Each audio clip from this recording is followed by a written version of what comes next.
Shalom, teman-teman yang dikasihi Tuhan, apa kabar hari ini? Saya percaya teman-teman selalu diberkati Tuhan. Saat ini saya rindu membagikan renungan firman Tuhan yang diambil di dalam Yesaya, pasal yang pertama, ayat yang ke-18 berkata demikian. Marilah, baiklah kita berperkara firman Tuhan. Sekalipun dosamu merah seperti kirmisi akan menjadi putih seperti salju. Sekalipun berwarna merah seperti kesumba akan menjadi putih seperti bulu domba. Firman Tuhan ini sering kita dengar ketika kita jatuh dalam dosa atau hidup dalam dosa, dan ketika kita membaca firman Tuhan ini, kita percaya bahwa Tuhan telah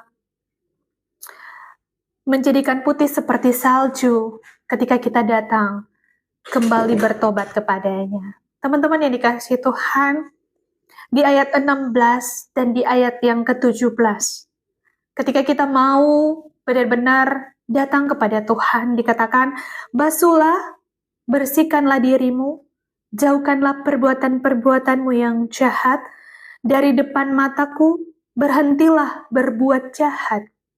Belajarlah berbuat baik, usahakanlah keadilan, kendalikanlah orang kejam, belalah hak anak-anak yatim, perjuangkanlah perkara janda-janda. Jadi kalau kita mau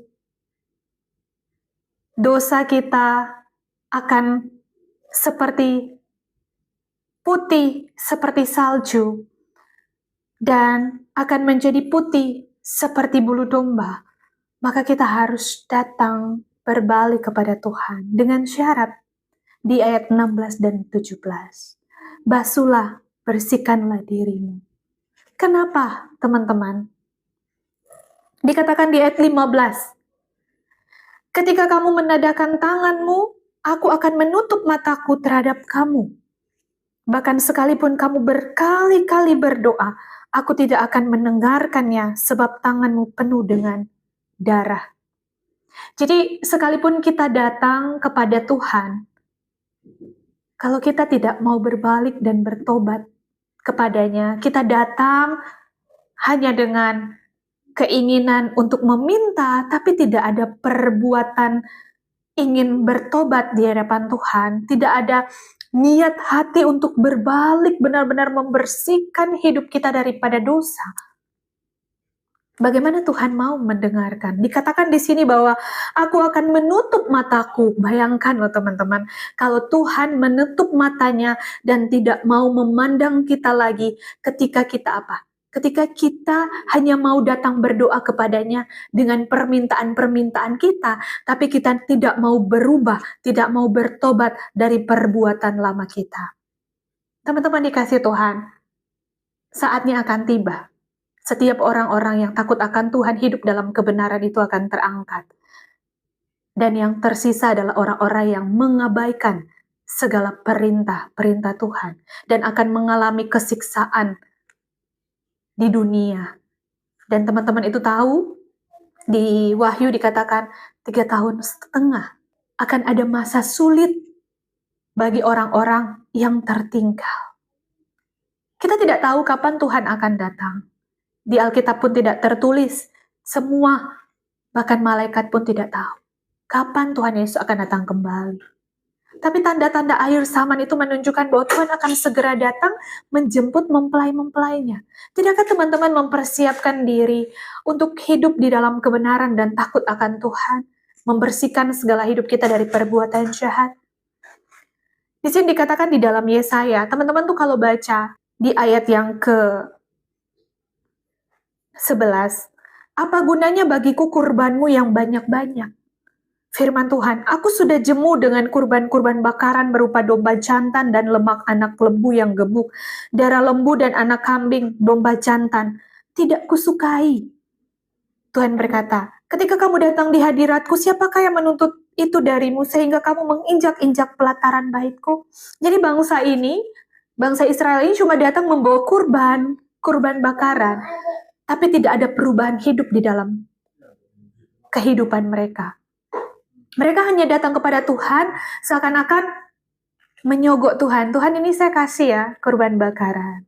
untuk supaya apa? Penghapusan dosa. Tapi ketika mereka kembali ke dalam kehidupan mereka sehari-hari, mereka hidup lagi di dalam dosa. Jadi mereka berbuat dosa terus, berbuat dosa terus, dan berbuat dosa terus. Jadi tidak ada yang namanya perubahan hidup.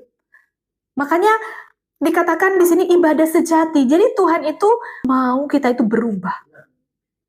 Tuhan mau kita itu bukan cuma datang beribadah, bukan hanya memberikan korban persembahan, tapi korban hidup, yaitu kita. Hidup kita ini berubah. Hidup kita tuh ada perubahan hidup.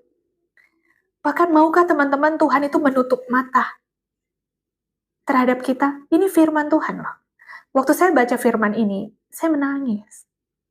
Seakan-akan Tuhan itu berbicara kepada saya bahwa orang-orang tuh datang kepada Tuhan hanya untuk meminta apa yang mereka ingini, tapi tidak mau berubah di dalam kehidupannya. Tidak ada pembaruan hidup, tidak ada perubahan hidup, tidak ada pertobatan. Datang minta ampun, jatuh lagi dalam dosa, datang minta ampun terus-menerus sampai Tuhan itu dikatakan di sini persembahan dupa adalah hal yang menjijikkan bagiku. Bahkan kita datang seakan-akan kita beribadah kepada Tuhan, tapi kita masih punya kepahitan. Kita datang kepada Tuhan, beribadah kepada Tuhan, tapi kita masih minum minuman keras. Kita masih merokok, kita masih pesta pora. Tapi kita datang kepada Tuhan, seakan-akan ibadah itu hanya ritual saja. Dari firman Tuhan, malam hari ini mengingatkan kepada kita. Kita hanya percaya bahwa ya Tuhan sudah membasuh dosa saya ketika saya datang meminta ampun. Ya, benar. Tapi kalau kita minta ampun, terus kita buat dosa lagi, tidakkah kita merasa bahwa kita mempermainkan kasih karunia Tuhan, bahwa kita mempermainkan darah Tuhan yang telah tercurah di atas kayu salib? Teman-teman dikasih Tuhan, persiapkanlah hidup kita untuk kedatangan Tuhan yang kedua kalinya. Sekarang semakin susah, dunia semakin jahat, bahkan ada media-media sosial yang memberitahukan segala hal yang akan terjadi dan membuat kita takut. Pastinya. Dan ada saatnya kita tidak mau mendengar lagi berita media sosial. Dan kita akan kembali mendengarkan firman. Oleh karena itu, benar-benarlah berbalik kepada Tuhan. Maka dikatakan di ayat 19, jika kamu taat, jika kamu mau taat, kamu akan memakan hasil baik dari negeri ini. Segala jeripaya yang kita kerjakan, itu akan membuahkan hasil karena ada berkat Tuhan di situ.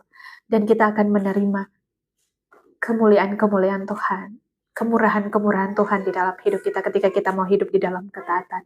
Dosa kita diampuni, kita hidup di dalam kebenaran, dan nama Tuhan yang akan dipermuliakan. Kiranya firman Tuhan malam hari ini memberkati kita semua, dan memberi kita pengertian, memberi kita pencerahan, memberi kita hati yang mau ingin berubah, bertobat, dan menjauhi kejahatan.